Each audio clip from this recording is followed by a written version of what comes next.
Halo deh, selamat datang di Vector Media.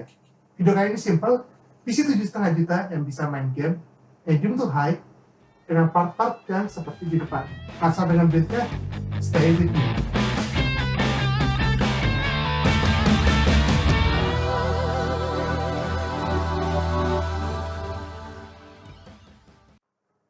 $7,5 juta ini merupakan budget yang bagus untuk membuat PC saat ini. Tidak terlalu mahal dan tidak terlalu murah juga. Part yang digunakan seperti yang biasa kita lihat di depan ini merupakan part-part yang baik kualitas, walaupun tidak baru semuanya. Tak berlama-lama lagi, mari kita berkenalan dengan part-part yang akan kita gunakan saat ini. Pertama, prosesor. Ryzen 5 5600, 6-core 12 thread, Zen 3, rilis tahun 2021, dengan harganya sekarang itu $1,5 juta. Prosesor ini merupakan bang for the buck terbaik bersama dengan Intel Core i5 12400 di harga yang sama. Memang prosesornya harga sudah naik dibandingkan dengan tahun lalu, yaitu bisa kita dapatkan di harga 1,2 juta untuk ini dan 1,4 juta untuk 12400F. Tapi kenapa kita menggunakan prosesor ini? Karena motherboard yang kita gunakan hari ini ASRock B450M Pro 4 revisi 2.0. Chipset B450 4 slot RAM MATX, memiliki fitur yang banyak seperti Dual M.2, dan kita mendapatkan harga yang sangat bagus di 900.000 saja. Bahkan kita masih dapat invoice-nya, dan motherboard-nya baru dibeli pada 2024 bulan 7, sehingga garansi resminya pun masih sangat panjang. Berbeda dengan Intel, jika kita menggunakan 12400F, yang dimana hanya berarti harga 900.000 hanya mendapatkan chipset 610. Ketika kita mau upload ke misalkan i7, i9, atau bahkan i5 Gen 13 atau 14 akan menggunakan power yang lebih besar sehingga VRM-nya tidak kuat. Berbeda dengan motherboard ini yang VRM-nya sudah bagus sejak lahir, dia bisa maksimal menggunakan Ryzen 7 5700 atau 5800 X3D. Untuk install CPU ini mudah. Pertama kita buka latch-nya, kita buka prosesor dari tray-nya.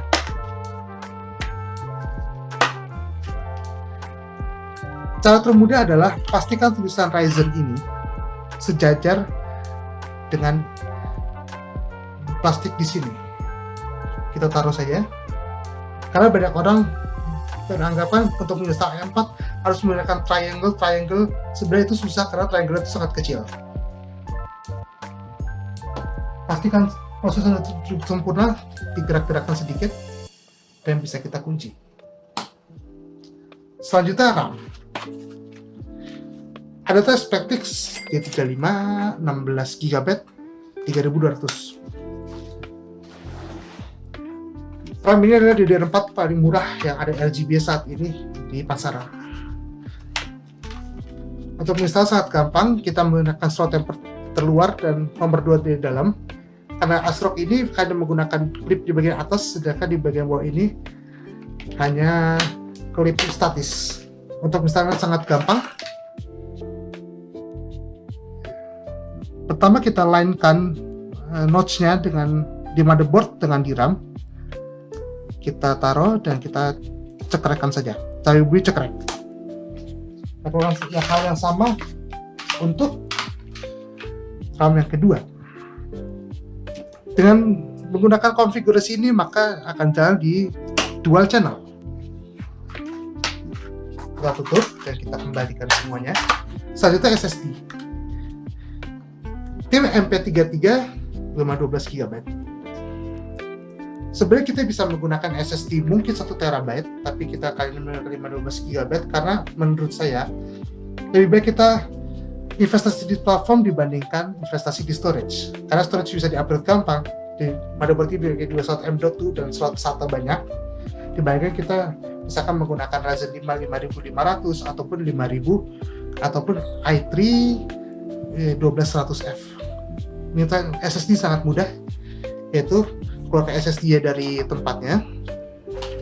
Ngomong-ngomong, ini adalah MP33 adalah SSD 512 paling murah NVMe dengan merek yang jelas dan garansi yang panjang juga selama 5 tahun. Saya merekomendasikan ini dibandingkan dengan SSD lain karena di harga yang sama dia dia sudah mempunyai generasi NVMe Gen 3, harga yang masuk akal, dan garansi yang 5 tahun. Setelah kita mencopot skrup M.2 dari sini, kita keluarkan SSD-nya.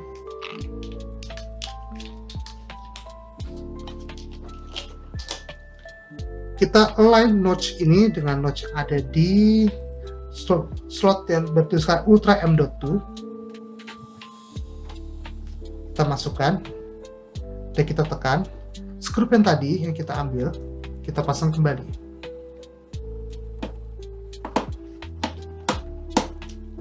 Sudah selesai. Terakhir dalam melakukan preparasi motherboard adalah cooler. Kita geser dulu motherboard ya. PC Cooler K4 Black Edition, versi murah dari Deepcool AK400 dengan harga 280.000 saja.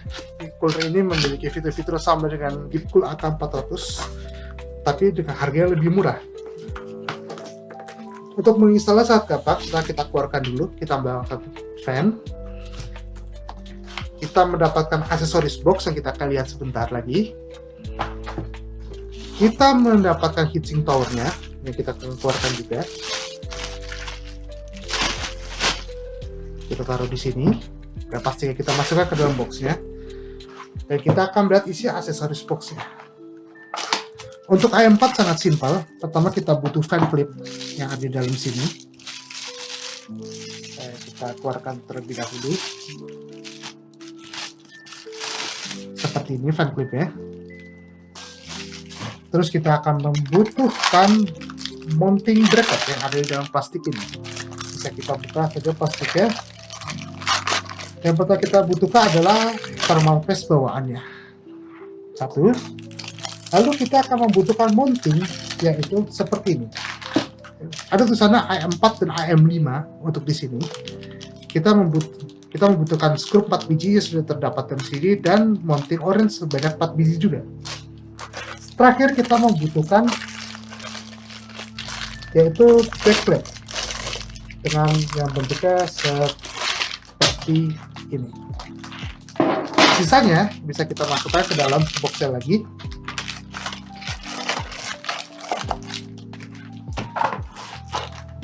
Dan kita simpan terlebih dahulu. Kita geser semuanya dan kita akan kembalikan kepada motherboard. Ayo kamu geser. Untuk memasang cooler, pertama lepas dua pengait ini. Ups, kembali. Lepas dua pengait ini. Pengait ini digunakan untuk jika menggunakan cooler dengan model yaitu clip. Yang biasa bisa ditemukan yaitu pada coolernya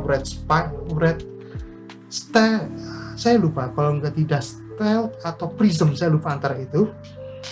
Atau biasanya water cooler yang AIO juga banyak yang menggunakan model clip seperti ini. Setelah kita copot semua 4 skrupnya, pastikan selalu menyimpan skrup dan mounting ini, karena mounting ini akan digunakan jika kita ingin menggaransikan motherboard ini jika terjadi apa-apa. Pertama, kita membuka packaging yang ini.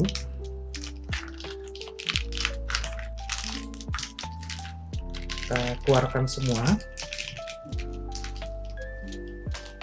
Kita taruh di meja.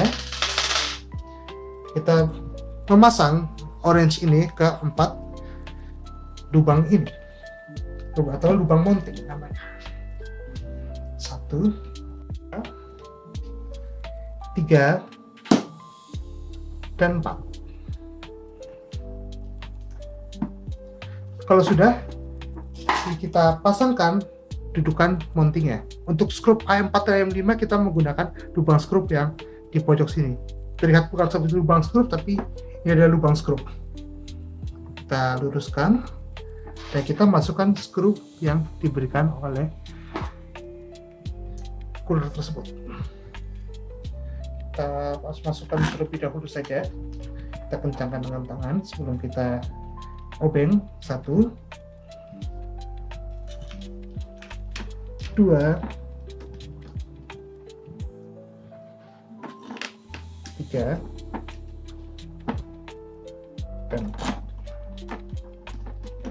Lalu kita kencangkan dengan model yaitu pattern, yaitu 1 pertama di sini, kedua kita kencangkan yang sebelah sini,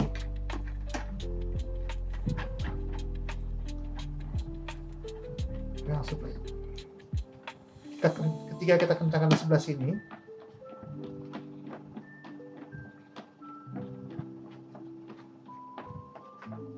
dan terakhir yang sebelah sini.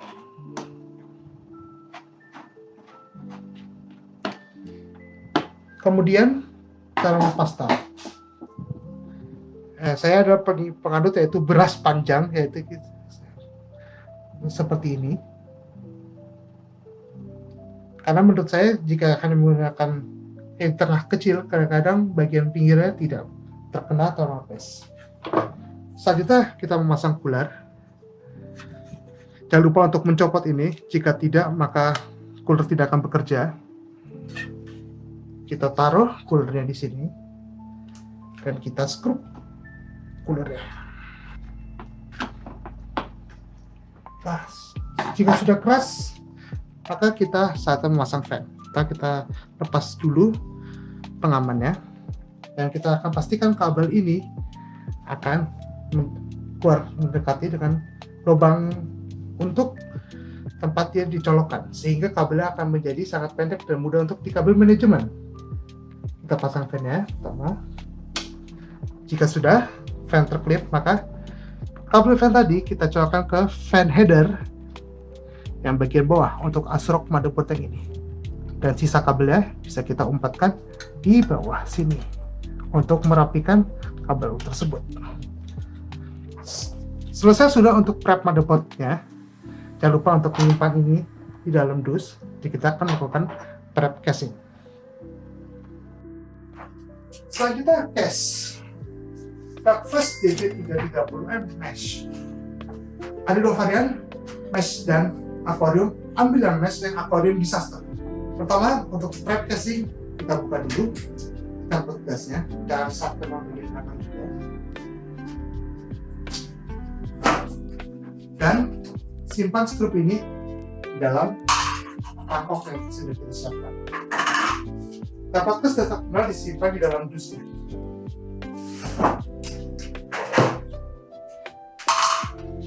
Side panel kita harus tarik dari bagian bawah. Nah, kalau front panel kita simpan ini juga ke dalam box. Nah, selanjutnya kita akan membuka PCI slot. Kalau mau beberapa kabel yang kita gunakan, VGA akan ada di slot 2 dan 3. Maka dari itu kita harus membuka dua port ini. Tekan dan patahkan. Jangan lupa untuk buka port ini sebelum masuk ke motherboard, karena jika lupa, maka akan ada potensi akan merusak motherboard. Kita juga dapat kabel KIS, ya kabel guna dalam kita melakukan kabel manajemen di nanti. Kita masukkan ke dalam mangkok. Kita rapi dahulu kabel KIS-nya. Karena ini sudah prep untuk casing dan kita akan melakukan pemasangan fan terlebih dahulu. Oke, selanjutnya fan Olympus Beta F12 Black RGB. Fan RGB paling murah 39.000 per pieces, 4 pin PWM dan RGB 3 pin, menjadikan ini fan yang paling worth it. Untuk pemasangan sangat mudah. Kita akan menggunakan airflow yaitu intake 2 di depan dan 3 di belakang adalah exhaust. Total fan yang kita gunakan adalah 5. Pertama, pastikan posisi depan ini adalah posisi intake, kecuali untuk fan reverse. Cara membedakannya adalah blade dari fan ini posisi akan terbalik. Untuk depan kita akan menjadikan intake, yaitu dengan cara kita taruh di dalam, kabelnya kita keluarkan dengan jalur kabel yang sudah diberikan oleh ductless lewat di sini. Dan kita pasang fan ya seperti ini dan kita skrup sesuai dengan lubang fan.